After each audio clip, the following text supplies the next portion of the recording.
Welcome to the Grace Story Podcast, where we introduce you to interesting people and their inspiring stories. From Grace professors, current students, and distinguished alumni to special guests and speakers on our campus, you can meet new people and hear how they are impacting the world around them. This podcast is recorded and produced at Grace College and Seminary, located on the shores of Winona Lake in the great state of Indiana. This is the Grace Story Podcast. Today, our guest is Becky Stowers, Associate Dean of Students here at Grace. Becky received her BA in nursing and later completed a master's in human services. Before coming to Grace, she was at other colleges and a high school, worked in a hospital.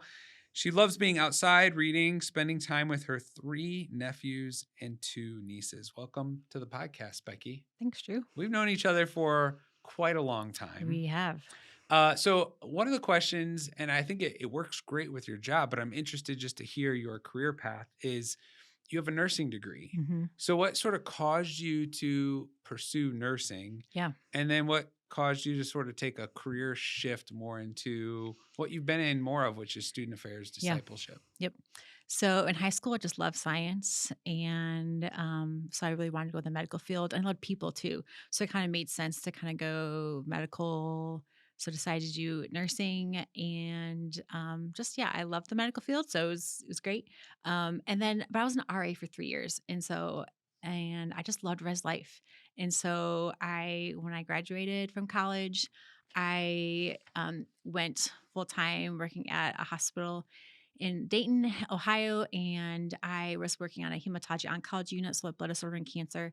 And I enjoyed it, but I was working nights, and I just missed people, and it was it was hard. But I was still connected with a lot of res life people at the institution that I graduated from, and so so I was in a Bible study with my friend Susan, and she was an RD, and she's like, "Becky, have you ever thought about being an RD?" I was like, "Yeah, I have," and so, but I also didn't want to bring it up a ton with people that I knew in that Sure. world, and so just kind of want to see how God would open that door. So after nursing full time for a year, the RD of one of the buildings was leaving, and so I applied and got the job. And so I kind of just took that step then to being an RD.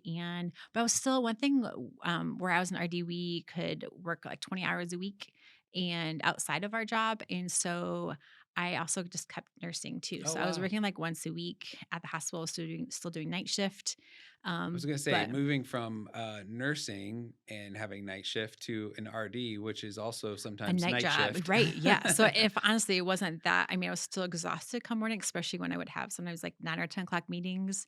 I would have to just stay up, and so I try not to do that a ton, but it was just once a week, and so I knew I could catch up on sleep. And when you're in your 20s, you can do those kind of things, and now I can't even think about Now doing students those. are like, hey, we Right. have a meeting Yeah. at 11 p.m. You're like, have fun with And that. yep. See you tomorrow. Yes, I And get that so- with students. They're like, can you play intramurals? I'm like, is it at 8 or 9 yes. o'clock? And they're like, no, Mhm. 11. I'll be Yep, sleeping. yep. There are things like I do try to stay up for some things, but I try to balance what that is. But it is hard. Like we just can't do that every night anymore. So So you yeah, you kind of went the student affairs route. yeah, Has the medical part of you stayed with you in any shape or form over your career? yeah. Just a smidge. Like when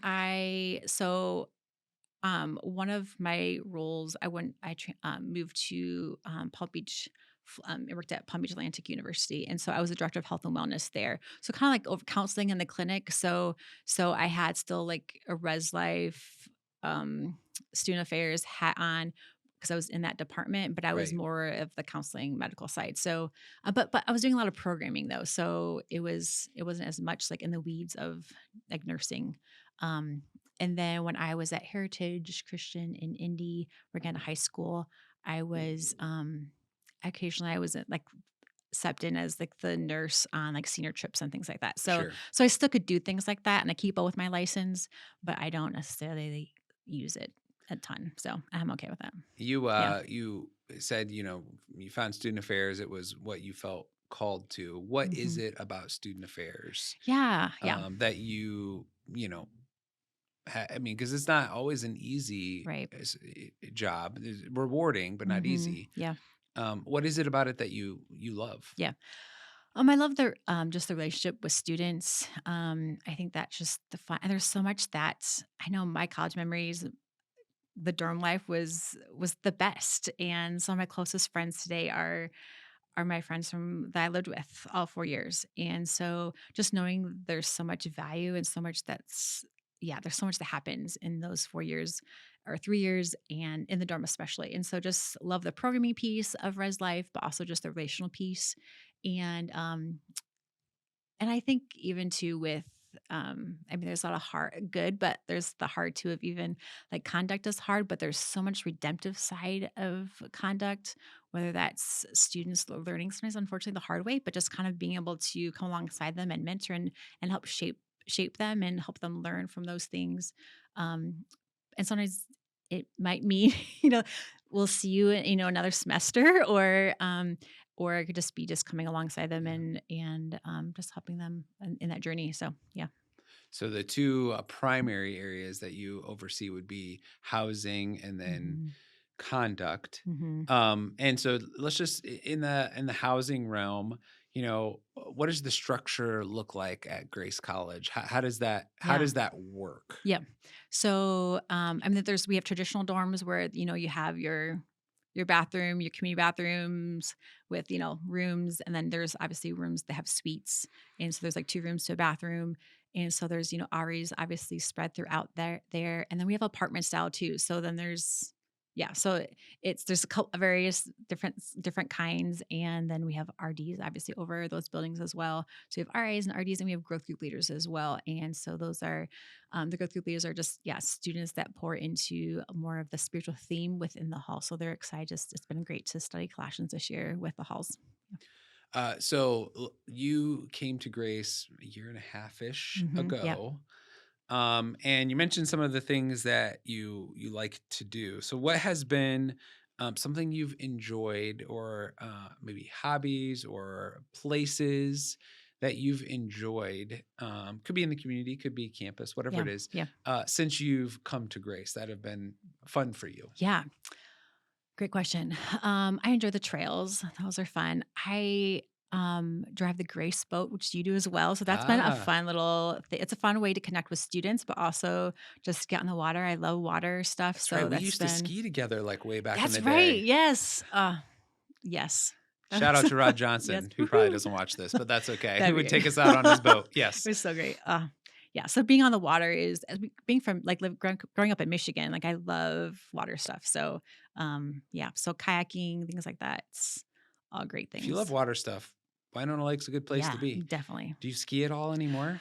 Um, I haven't in a while, but I would love to get up on skis. So yeah, We'll I have to need like to go out soon. on the Yeah. boat together Let's do it. and we can see if either one of us have it anymore. When was the I last don't time think you I'm skied? slaloming anymore, but maybe No, two no. skis I Yes, can 2 do. skis. Yep. We can try Yep. that for sure. Yes. That'd be awesome. Okay, what about campus? What have been some things that you've just learned about, Mm, Grace College, about our students that you've grown to appreciate? yeah. Mm, I think any campus you get, the students that just are sold out for Jesus. And so I think we just have a lot of students that truly just love Jesus and want to serve him and love him just for the rest of their lives. So that's something that is really great. And I think too, just the community side of the aspect of whether that's within like faculty staff or just even with students, just it's just fun, just the community side of things. And chapel, like I'm able to go to chapel most days that we have chapel, and so that's obviously a highlight as well that I enjoy and just worshiping together. And yeah. A very relational, as I have found it to be, a very relational environment Mhm. that we have on our campus. All right, so you get to work with students closely in the dorm life, and you also have this sort of medical, you know, insight. So, someone who's listening to this maybe has kids in high school or junior high, or maybe in college, and or maybe they're just going to go to summer camp, and it's going to be a different sort of Mhm. living environment. What would you give as some tips of effective, dorm life, let's say, but that can be applied to other contexts?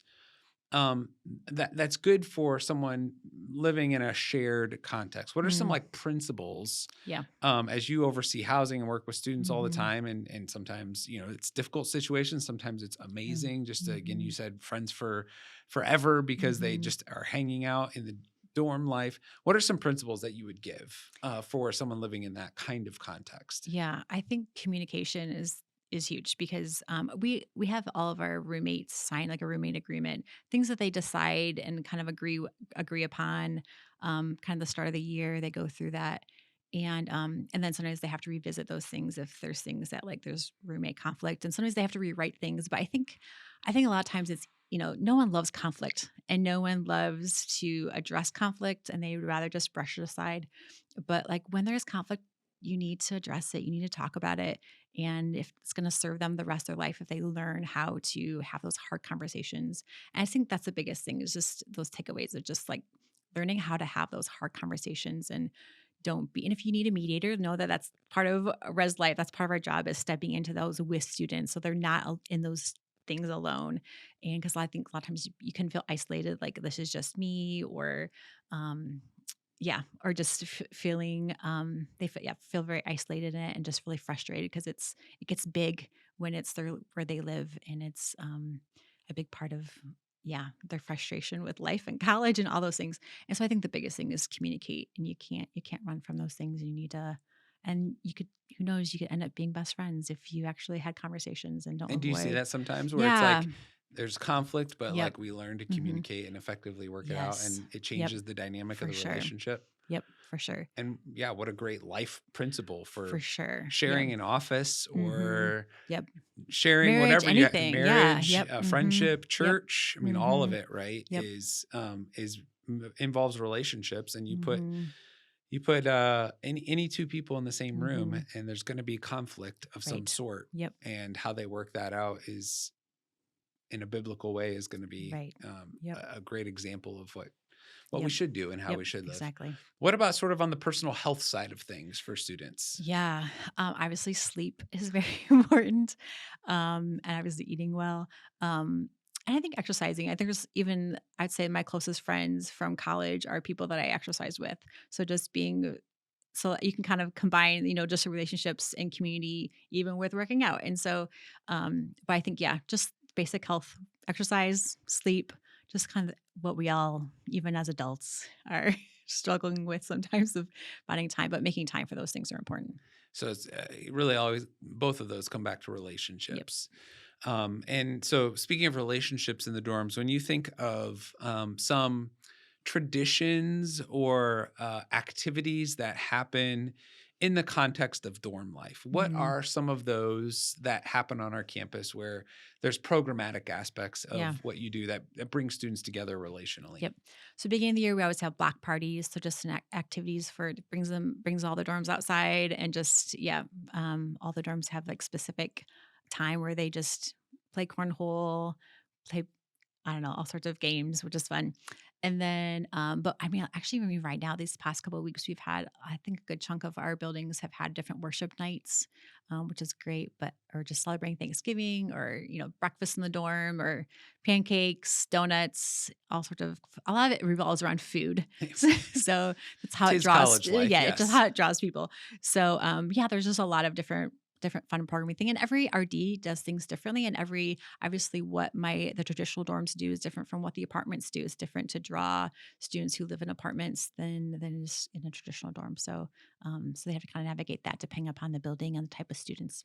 And that sort of is up to the RDs then to Correct. Yep. decide Mhm. how they want to navigate Right. that and what's best for Mhm. their students, Right. and Yep. how they foster community. Yep. And there's And some that obviously we have one building, like alphas and probably more females, obviously all females, but mostly freshmen. And so with that, you just gear programming towards that too. Yep. so talk a little bit then on just philosophically, obviously being careful in how you share, but on the conduct side of Mm, things, which yeah. is hard but Mm, can be good, of what your hopes are when mm, you enter these difficult situations yeah. with students.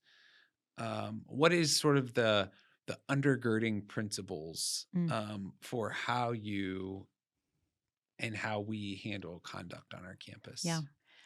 I mean, obviously, we love to see change. A lot of times, it's they've made decisions that, might be poor decisions that we would love to see. Sometimes a change in trajectory of where they're heading in their life, um, and um, and I think even there's an element of like, how can we show grace? And a lot of our conduct stuff, big part of our sanctions is mentoring. Like, and so having someone who's older and wiser come alongside them and help them just navigate life, but also having navigate the things that they are struggling with, and trying to help steer them in the right direction. But ultimately, like, to help them realize that,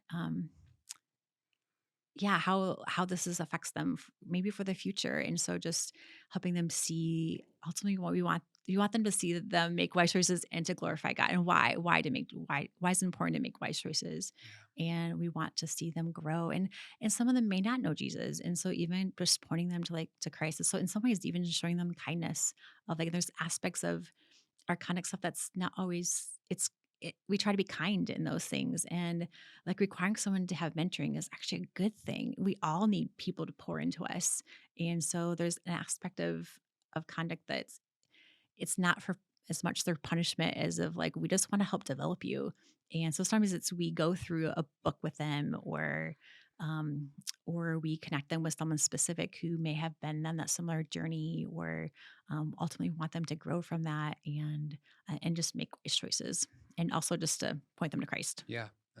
I appreciate your wisdom and how you handle those matters and dorm life, and also the steadiness. I Mm, think you carry yourself, and student affairs professionals in general need to have that sort of steadiness of presence mm, when the ups and downs of lives come, because you think about college life and just so much happening so yeah. quickly. And we bring 1,300 plus students to our campus, and there's bound to be some Hmm. conflict and Yeah, we're some humans. difficulties, and because we're Hmm. all we're Yep. all sinners in need of a Hmm. savior. And so thank you for the way you and Hmm. your team and student affairs, just with such care and with such love, guide our students to Christ. So I appreciate that. Hmm. All right. So, last thing here. You are a reader. Hmm. And I even said that um, in your bio there. So give us a couple books that have been your favorite. These can be stories, fiction, nonfiction, Yeah. related to higher ed, not related to higher ed, but give us just Hmm. like a couple books from the last couple of years that you have read that you'd Yeah. recommend. Um, I feel like I've been doing a lot of audiobooks because that's the kind of all I have time to listen to these or do these days. So I knew the movie Boys in the Boat was coming out this Christmas, so Right? I read that one recently. So that was I just enjoy, like, real life stories. So Beth Moore's memoir was really great. Um, and the Wingfeather Saga, I read that one this past year. I'm That rereading it. yes, those are Yes. those are great. Um, those are probably some of my favorite ones. Yeah, Okay. yeah. Well, thanks for those Mhm. recommendations. And thank you for the way that you lead on our Mm. campus. We really appreciate it. Thanks, my pleasure. And thanks to all Enjoy. of you for listening to the Grace Story podcast today. Thanks to Avery and Rick for their work producing the podcast. Would love to have you share, like, comment on this wherever you are and wherever you found us. And if you have questions or comments you'd like to share, you can email those to podcast@grace.edu. Until next time, live your best grace story today.